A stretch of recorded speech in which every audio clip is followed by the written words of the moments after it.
आम्ही 2001 पासून हे महिला बचत गट चालवतो आणि उद्योगधंद्यासाठी काही कुठं शासनाचे हातभार भेटत नव्हता.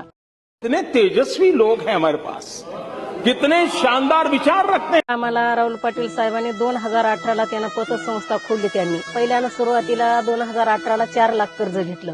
4 महिलांमधून आमच्या 4 बायकांनी 2-2 गायी घेतल्या. तर त्या गायीचा खव्याचा व्यवसाय चालू केला. आज आमच्या महिलांकडे गायी आहेत, म्हशी आहेत, शेळ्या आहेत, त्याच्यानंतर किराणा दुकान आहेत, कापड दुकान आहेत, सिमेंट गजाळीचे दुकान आहेत.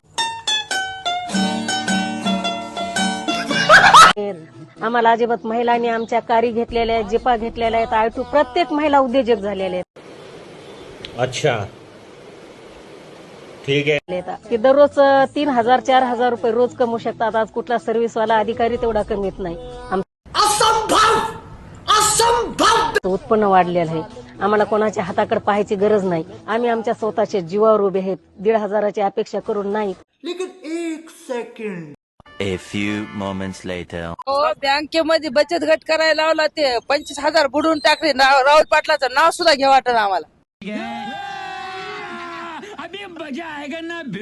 गटाची मी कर्ज उचललेलं, मी भरा इथं कर्ज उचललेलं, या ते पैसे न्यायला आले.